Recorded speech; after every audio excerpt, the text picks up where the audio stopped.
कोई भी सपना साकार करने के लिए सबसे जरूरी है सही कोच का होना। चुनिए सक्सेस एकेडमी रायपुर को और करें अपने IAS PSC और व्यापम का सपना साकार। Download the app now. तो फूलवासन की गाथा मुख्यतः माता सीता और लक्ष्मण के संवाद से संबंधित है। तो ये भी प्रश्न बनता है कि इनके संवाद से आधारित है। तो क्या है स्टोरी, इसके बारे में ज़रा हम लोग जान लेते हैं।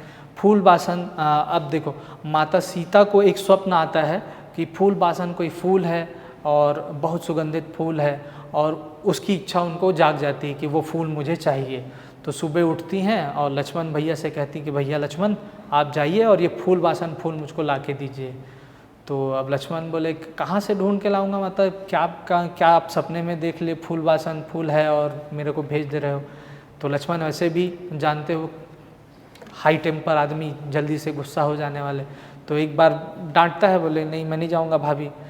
अब माता सीता फिर से बोलती है कि नहीं मुझको चाहिए वो फूल, मैं सपने में देखी हूँ यानी वो है। तो बोले यार कहीं भी आप सपने में देख लिए फूल, कहाँ से मैं कहाँ ढूंढूं। बोले नहीं मेरा आदेश है जाओ। अब माता का आदेश है तो लक्ष्मण भैया निकल जाते हैं, ठीक है मैं जाता हूँ ढूंढ के लाता हूँ। तो फूलवासन के बारे में वो अब पता करने के लिए निकलते हैं लक्ष्मण जी कि हाँ कोई ऐसा टाइप का फूल है क्या। तो आसपास के लोगों से उनको जानकारी मिलती है कि हाँ फूलवासन के बारे में हमने भी सुना है, बड़ा चमत्कारिक पुष्प है, किसी सरोवर में है और बड़ा सुगंध है उसके अंदर, बड़ा चमत्कारिक फूल है वो। तो चलो लक्ष्मण जी को ये विश्वास हो जाता है कि हाँ भाभी ने जो सपना देखा है वो सही है। अब उस राह में वो ढूंढने निकल चलते हैं, दिशा विशा पूछते हैं लोगों से किधर की स्टोरी है क्या है। तो लक्ष्मण जी खोजते हुए चल पड़ते हैं। बहुत खोजते हैं, उनको फूल के बारे में इससे ज़्यादा जानकारी नहीं मिलता है कि हाँ भाई एक फूल है सबको पता, लेकिन कहाँ है किसी को नहीं पता। अब वो ढूंढते ढूंढते जंगल में इधर उधर भटक रहे हैं।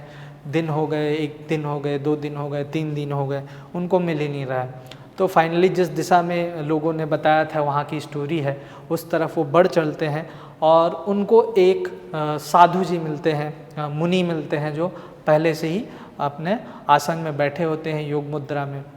वो लक्ष्मण जी को आते देख लेते हैं तो उनको रुका के पूछते हैं क्या हुआ वत्स, क्यों इतने चिंता में इधर उधर भटक रहे हो।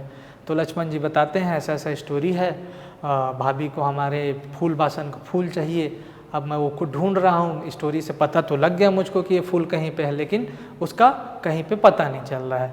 तो अब मुनि कहते हैं हाँ मुझको पता है वो फूलवासन का फूल कहाँ है। तो लक्ष्मण जी एकदम दंडवत हो जाते हैं, प्रभु बता दीजिए, मैं तत्काल प्रभाव में उसको तोड़ के ले जाऊँगा और माता को समर्पित करूँ, मैं भी बहुत दिन से भटक रहा हूँ। तो अब मुनि भी जानते हो ऋषि मुनियों का शुरू से रहा है कि कोई भी चीज़ किसी भी शिष्य को देना है तो पहले पूरा परीक्षण करेंगे, ज्ञान देने से पहले पूरा उनका समर्पण देखते हैं। तो बोले नहीं ऐसे नहीं बताऊंगा मैं तुमको। अब लक्ष्मण जी फिर टेंशन में, साला 1 हफ्ता हो गया घूमते घूमते, अब फिर बोल रहे हैं कि क्या इनको परीक्षा लेना है मेरी। तो बोलते नहीं पहले मेरी सेवा करो, सेवा करोगे तो फाइनली मैं प्रसन्न होके बताऊंगा तुमको। तो जहाँ वो मुनि तपस्या करते रहते हैं, एक नदी होती है उसी के सरोवर के बगल में तपस्या करते रहते हैं। तो डेली फिर लक्ष्मण जी का ड्यूटी लगता है कि सुबह उनके लिए फल फ्रूट तोड़ के लाएं, मुनि को भोजन कराएं, ऐसा करके अब वो चलता है। तो फिर अब 1 दिन 2 दिन 4 दिन बीतता है। फाइनली ऋषि मुनि जी प्रसन्न हो जाते हैं लक्ष्मण जी की सेवा से कि हाँ ठीक है वत्स, तुमने अच्छी सेवा की मुझे मेरी, अब मैं तुमको बताता हूँ कि वो पुष्प कहाँ है। तो बोले लक्ष्मण जी बताइए प्रभु, आपका बहुत आभार होगा, बहुत दिन हो गए, माता भी चिंता कर रही होगी, मैं फूल लेने निकला हूँ और अभी तक फूल लेके नहीं पहुँचा हूँ। तो मुनि बताते हैं कि ये देखो जो सरोवर में मैं बैठता हूँ पत्थर लगा के, इसी में है वो फूलवासन का पुष्प। अब लक्ष्मण जी और गुस्से में बोले यार 1 हफ्ते से मैं आपकी सेवा कर रहा हूँ, बगल में पुष्प है, आप बता ही नहीं रहे हो। तो ये चलता है वाद विवाद लक्ष्मण जी और मुनि जी का। फिर फाइनली लक्ष्मण जी को वो पूरी स्टोरी बताते हैं मुनिवर कि वो पुष्प की कहानी क्या है। वो बोले कि पुष्प ऐसा पुष्प नहीं है। तो क्या है फिर लक्ष्मण जी जानने की इच्छा रखते हैं। तो वो बताते हैं कि भंवरगढ़ के राजा हैं, राजा साल केवरा, उनकी वो पुत्री है, 7 पुत्री में से छोटी वाली पुत्री है। और इस सरोवर को ही श्राप मिला हुआ था कि अगर इसमें कोई सांझ के काल मतलब शाम के बाद अगर कोई स्नान करेगा तो वो पुष्प बन के वहीं रुक जाएगा। तो वो सरोवर में कोई स्नान करने नहीं जाता था। लेकिन राजा की जो छोटी पुत्री होती है फूलबासन, वो काफ़ी क्यूरियोसिटी रहती है उनको जानने की क्या ऐसा होता है क्या नहीं होता, तो वो मध्य रात्रि में जाके स्नान करने पहुंच जाती है और उस सरोवर को मिले हुए श्राप के कारण वो वहाँ पुष्प बन जाती है। तो फाइनली उनका उद्धार करने के लिए माता सीता को वो स्वप्न आता है और वो लक्ष्मण जी को भेजती हैं कि जाओ आप फूलबासन को लेके आओ। तो वो पुष्प तोड़ते हैं और पुष्प जैसे तोड़ते हैं तो वो कन्या का स्वरूप ले लेती है। और ये व्यथा फिर ये इनको लेके जब वो सीता माता के पास पहुंचते हैं तो वो सारी स्टोरी जो है क्लियर होती है, माता को भी समझ में आता है कि मेरे द्वारा उनका उद्धार हुआ। तो यहाँ पे भी आप देख रहे हैं पारलौकिक शक्तियों से ओतप्रोत स्टोरी की बाइंडिंग हुई है। तो इसी तरीके के एसेंस मिलेंगे आपको जो गाथा युग हैं उनकी कहानियों में। फिर आते हैं पंडवानी की तरफ। पंडवानी को जैसा कि आप सभी जानते हैं कि महाभारत की कहानियों से प्रेरित है, महाभारत की कहानी को ही उसमें गढ़ा गया है, उसको अलग अलग शैलियों में जैसे वेदमती और कापालिक शैली के रूप में छत्तीसगढ़ में प्रचलित है। तो पंडवानी की बेसिक स्टोरी किससे संबंधित है तो महाभारत से ही आपको पता है, लेकिन साहित्य में जो मिलता है पंडवानी तो उसका छोटी स्टोरी का आधार क्या है। हालांकि इसमें पूरे महाभारत के अलग अलग दशाओं और व्यथाओं का वर्णन मिलता है आपको, लेकिन मुख्यतः ये द्रौपदी के जो पांडवों की पत्नी होती हैं उनके मायके जाने की कहानी से लेकर है जो साहित्य में हमको मिलता है। तो द्रौपदी जो होती हैं हमारे यहाँ छत्तीसगढ़ में तीजा पोला का त्यौहार होता है। तीजा में जो विवाहित स्त्रियां होती हैं वो अपने घर जाती हैं, मायके जाती हैं तीजा के समय, और हरतालिका के रूप में भी जानते हैं इसे। वहाँ वो उपवास वगैरह करती हैं अपने पति की दीर्घायु के लिए। तो द्रौपदी भी तीजा के अवसर पे ये इच्छा रखती है कि भाई मैं अपने मायके जाऊँ और वहाँ उपवास वगैरह रखूँ। तो ये बात वो बताती है किनको कि युधिष्ठिर जी को बोलती है कि भाई चलिए मुझको मायके छोड़ आइए और मैं वहाँ उपवास वगैरह रखूँगी। तो युधिष्ठिर बोले मैं तो बहुत व्यस्त हूँ, राजपाट चल रहा है इधर, मैं काम देख रहा हूँ, मैं नहीं जा पाऊँगा। तो फाइनली बोले तो फिर किसी को भेज दो। तो अब वो नकुल सहदेव को आदेश करते हैं। तो उन लोग भी बोले नहीं, हम लोग भाला वाला चलाने में भी बिजी हैं, हम लोग प्रैक्टिस कर रहे नहीं जाएंगे। उन लोग भी मना कर देते हैं। तो फाइनली फिर भीम को कहते हैं तो भीम भी उस समय मना कर देते हैं। अर्जुन तैयार हो जाते हैं कि चलो मैं छोड़ के आता हूँ। तो द्रौपदी के मायके जाने की कहानी है। अर्जुन लेके जाते हैं द्रौपदी को और दोनों जब जाते रहते हैं तो कहीं पे इनको किसी के द्वारा बंदी बना लिया जाता है। फिर इनको छुड़ाने के लिए भीम जाते हैं। तो ऐसा ये स्टोरी की बाइंडिंग है। इसमें मुख्य नायक के रूप में अगर आप पंडवानी को देखेंगे तो नायक के तौर पे आपको भीम मिलेंगे। तो स्टोरी आप समझ गए होंगे कहाँ से संबंधित है, ये पूछता है तो आपको सभी को पता है। फूलबासन की स्टोरी को आपको अच्छे से याद रखना है कि लक्ष्मण और सीता का संवाद है। इसमें एक छोटी सी स्टोरी है जो आप जान गए। तो मोटा मोटा जो गाथा युग के जो प्रमुख कहानी है वो आप समझ गए हैं। स्टोरी जो है जो आपको जाननी चाहिए, इनके विस्तार जितने चाहिए आपको समझ में आ गए होंगे।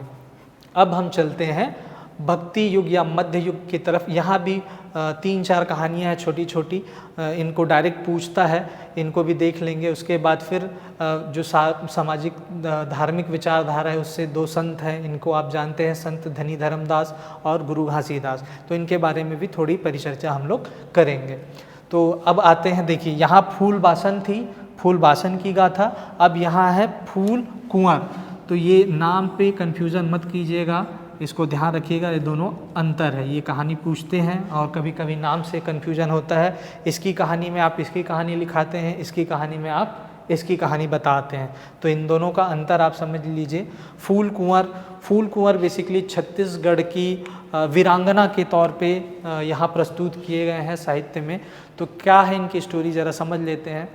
छत्तीसगढ़ में कहीं एक राजा हुआ करते थे, एक स्टोरी जो है उसके में राजा का नाम नहीं मिलता।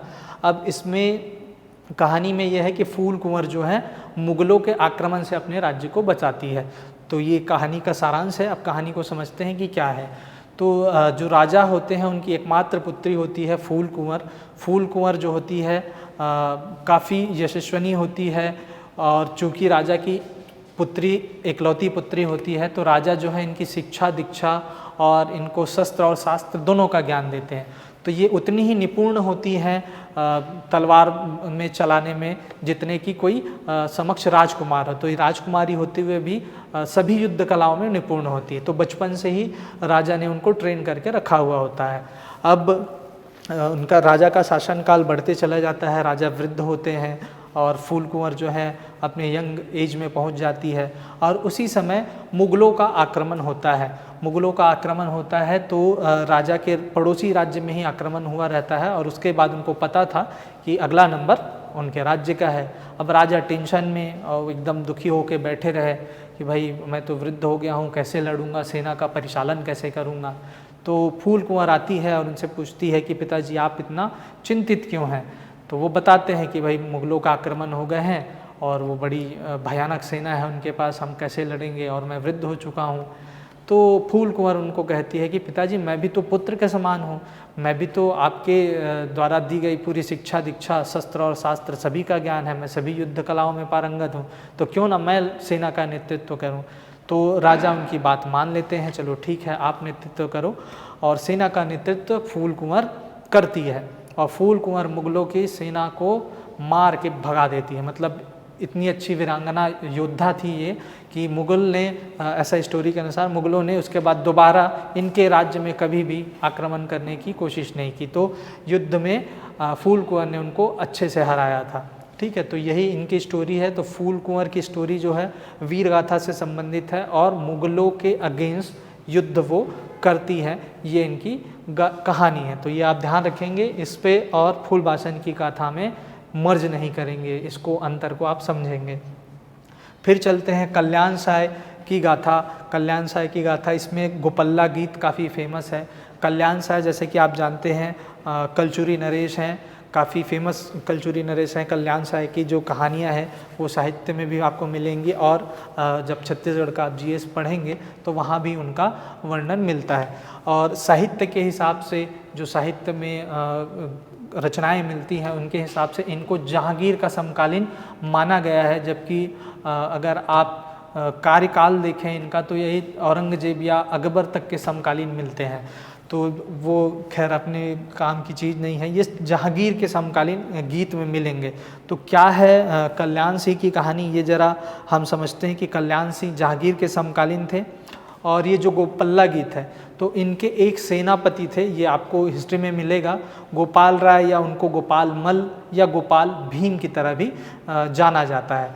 तो बेसिकली कल्याण साय और गोपाल जो देव है या गोपाल जी हैं जो उनके सेनापति होते हैं, इनकी स्टोरी है।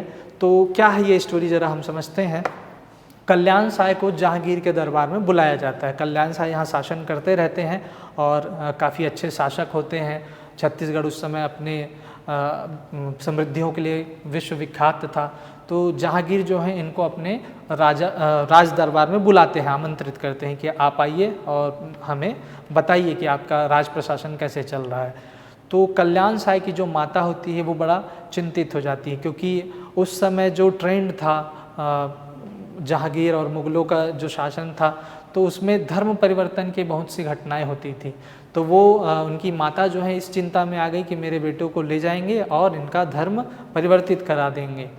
तो कल्याण साय उनको समझाता है कि ऐसा नहीं है माता, मैं जाऊंगा और सकुशल वापस आऊँगा। तो उनकी माता मानती नहीं है। तो फिर जो गोपाल राय हैं या गोपाल मल जो उनके सेनापति होते हैं, बोले मैं भी चलता हूँ, मैं राजा जी की रक्षा करूँगा और मैं उनको सकुशल लेके आऊँगा। तो दोनों ही जाते हैं छत्तीसगढ़ से दिल्ली दरबार, जहाँ जहांगीर का दरबार है। और ये जो गोपाल गीत है, गोपल्ला गीत की तरह जिनको जानते हैं, ये इन्हीं स्टोरी पे बेस्ड है। और इसमें बेसिकली नायक के रूप में गोपाल मल्ल को ही रखा गया है, गोपाल राय या गोपाल भीम को, कि वो सेनापति के रूप में राजा की कैसे जाते वक्त अन्य युद्धों से रक्षा करते हैं और वहाँ दरबार में पहुँचने के बाद कैसे वहाँ पे अपनी बुद्धिजीविता से जहांगीर के सामने सारी चीज़ें रखते हैं और वापस सकुशल छत्तीसगढ़ लौटते हैं। तो ये कहानी इन्हीं पे बेस्ड है, कल्याण साय और गोपाल देव के छत्तीसगढ़ से दिल्ली, दिल्ली से वापस छत्तीसगढ़ आने पे। इसके अलावा डंडा गीत और देवार गीतों में भी कल्याण साय की स्टोरियों का आपको वर्णन मिलेगा। तो ये चीज़ आप ध्यान में रखेंगे कि कल्याण साय से ही संबंधित है गोपल्ला गीत और गोपाल राव या गोपाल भीम जो है इनके सेनापति थे। राइट, फिर चलते हैं नेक्स्ट स्टोरी की तरफ। ये है देवी गाथा। तो देवी गाथा क्या चीज़ है? देवी गाथा बेसिकली अकबर से संबंधित है, इसलिए ये भी इम्पॉर्टेंट है, इसको ध्यान में रखिएगा। अकबर के माता भक्त होने की ये कहानी है। तो कैसे वो माता भक्त होते हैं तो इस स्टोरी के माध्यम में समझाया गया है। तो हम वो समझते हैं कि वो क्या है। देवी गाथा बेसिकली छत्तीसगढ़ के किसी मंदिर की देवी की कहानी है। तो अब वो देवी जो है काफ़ी फेमस रहती हैं कि उनके मंदिर में हमेशा ज्योति प्रज्वलित रहती है और वो कभी नहीं बुझता, और वो जीवंत देवी है, इस रूप में वो जानी जाती है कि मंदिर में वो साक्षात देवी के रूप में वहाँ है। तो अब जब अकबर तक ये बात पहुँचती है, अकबर जब अपना राज प्रशासन संभाल रहे होते हैं कि भाई छत्तीसगढ़ में ऐसा कोई मंदिर है जहाँ पे देवी है, तो वो कहते हैं कि भाई अगर वो जिंदा है तो चूँकि मेरा राज प्रशासन है तो सब कुछ मेरे अधीन है, तो उनको आदेश दो कि वो मेरे दरबार में हाजिर हो, तब मैं मानूंगा कि वो देवी जिंदा है। तो अकबर ऐसा करते हैं, एक आदेश छपवाते हैं और लिख के भेज देते हैं कि जाओ उनको ये संदेश पहुंचा दो। अब चूँकि पुजारी वगैरह वहाँ होते हैं मंदिर में, वो सुनते हैं तो उनको बड़ा अटपटा लगता है कि भाई ये कैसी बातें कर रहे हैं। वो ठीक है, संदेश पहुंच जाता है देवी तक और वापस फिर जो उनके सैनिक होते हैं अकबर के वापस चले जाते हैं। कहते हैं कि वो देवी नहीं आ रही है। तो अकबर क्रोधित होता है, बोले जब जिंदा ही नहीं है फिर फालतू बात कर रहे हैं इन लोग। तो बोलते हैं जाओ वो मंदिर को तोड़ दो, ऐसा वो आदेश देते हैं कि जाओ, वो कुछ नहीं है वो मंदिर जाओ उस पर कब्जा कर लो। तो फिर वो एक सेना भेजते हैं, सेना की टुकड़ी भेजते हैं और सेना की टुकड़ी जाती है मंदिर पे अपना कब्जा जमाने के लिए। जब ये पहुंचते हैं तब मंदिर के पुजारी उनको मना करते हैं कि ऐसा मत कीजिए, नहीं तो देवी नाराज़ हो जाएगी, बड़ा अनिष्ट होगा। तो जैसे ही सैनिक पहुंचते हैं, फिर चमत्कार का यहाँ पे स्टोरी में आपको वर्णन मिलेगा कि देवी जीवंत होती हैं और अपने त्रिशूल से सभी सैनिकों का सर कलम कर देती हैं। और इस घटना के बाद अकबर काफ़ी व्यथित होता है।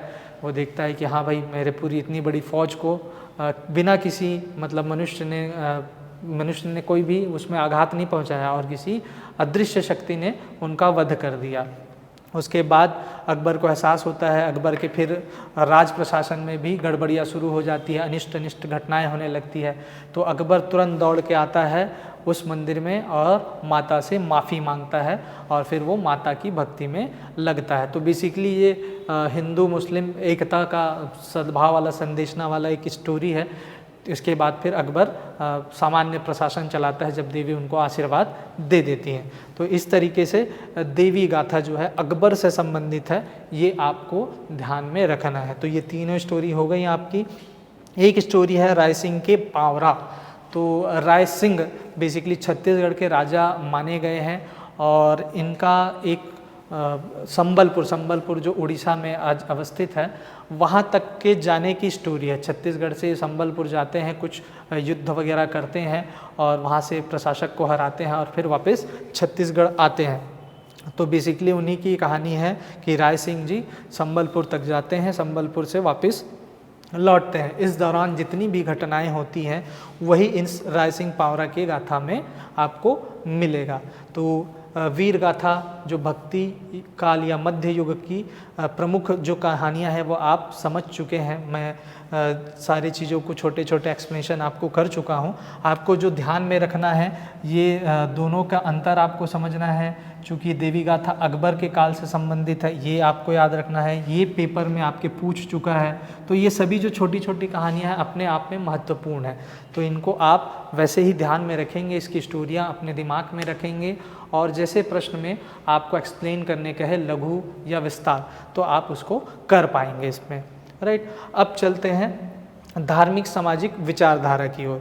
अब जैसे देख रहे हैं कि स्टोरियों के साथ साथ साहित्य का काल भी बढ़ रहा है और साहित्य का लेखन का समय भी बढ़ रहा है। तो जब आप भक्ति युग या मध्य युग की तरफ पहुंच गए हो तो लगभग 1500 से 1900 ईस्वी का काल ये आ चुका है। तो अब यहाँ पे कुछ सामाजिक धार्मिक विचार आंदोलन होने शुरू हो चुके होते हैं पूरे भारत के परिदृश्य से। तो हमारे यहाँ भी छत्तीसगढ़ में कुछ विचारधाराएं निकल के आती हैं जो समाज सुधार के तौर पे देखी जाती है, धार्मिक जो कुरीतियाँ होती हैं उन पे सुधार की वो बात करते हैं। तो उन पे भी जो साहित्य है वो कैसा लिखता है या उनकी साहित्यिक रचनाएं उस काल में कैसे हुई, कैसा उनका प्रभाव पड़ा, वो हम देखते हैं।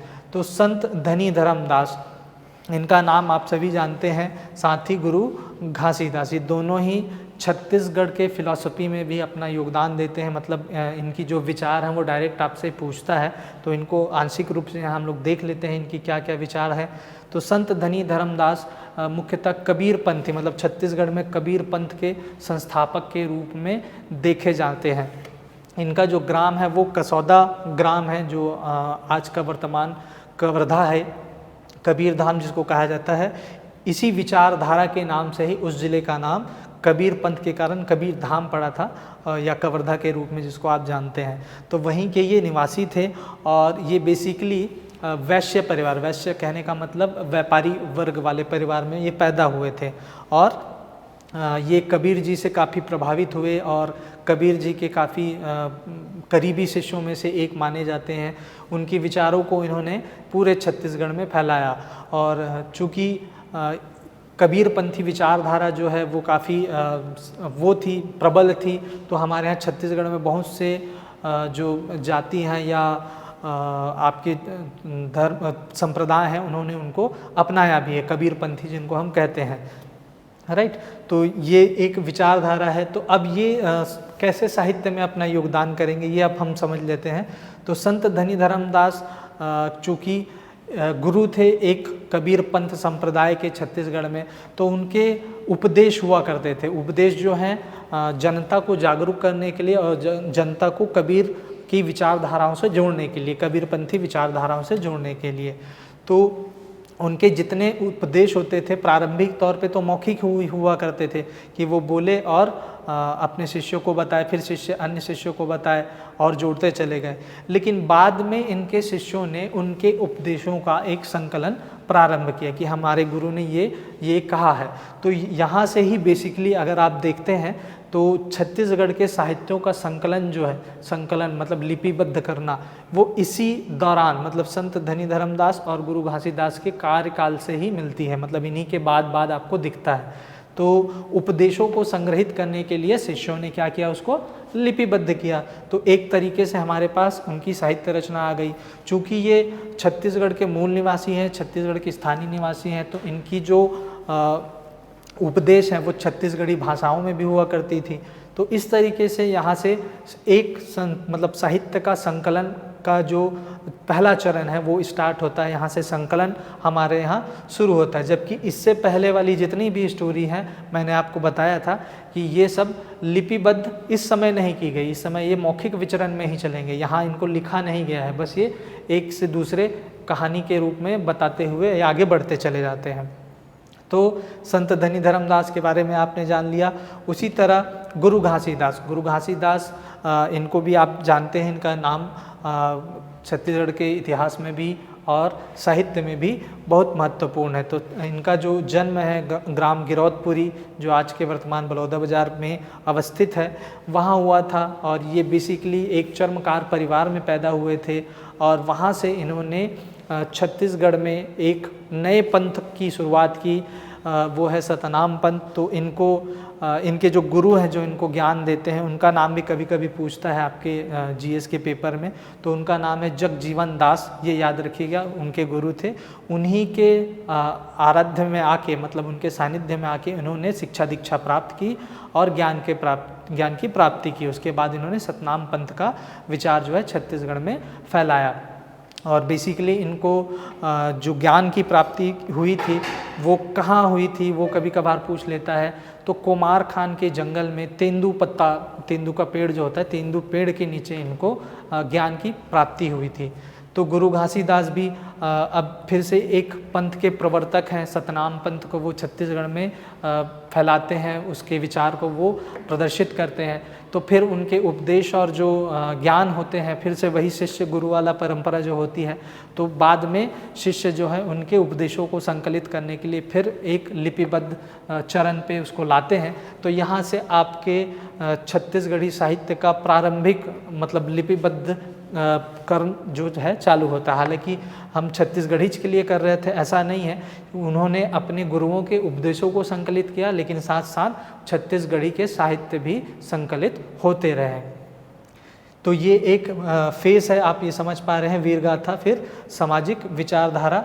अब इसके बाद काल आता है थोड़ा 1900 के समय का, 1900 का आरंभिक दौर जो उससे पहले पूर्वार्ध का दौर है। तो वहाँ पे अब अंग्रेज भी आ गए, बड़े बड़े राज प्रशासन भी चल रहे हैं। तो यहाँ पे स्फुट रचनाएं, स्फुट मतलब स्वतंत्र रचनाएं, विस्फोट की तरह रचनाएं होना चालू होती है।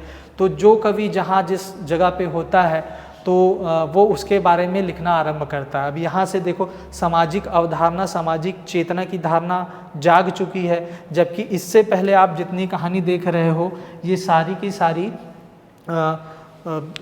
या तो राजाओं पे बेस्ड है, चारण कविताओं के रूप में बेस्ड है, या देवी देवताओं पे बेस्ड है। जबकि यहाँ से जब आप आते हैं तो यहाँ से सामाजिक विचारधाराएं आपको मिलना चालू हो जाती हैं। तो एक तरह से साहित्य में अब सामाजिक विचारधाराओं का भी आगमन हो गया है। तो अब इसके बाद के जो राइटर्स हैं या साहित्यकार हैं वो सभी चीज़ों पे लिखना आरंभ करेंगे। तो स्फुट रचनाएं उनको कहते हैं, अलग अलग विधाओं में अलग अलग चीज़ों के बारे में लिखना। तो यहाँ से जो प्रमुख कवि हैं वो आप ध्यान रखिएगा कि प्रमुख रचनाकार कौन कौन से हैं।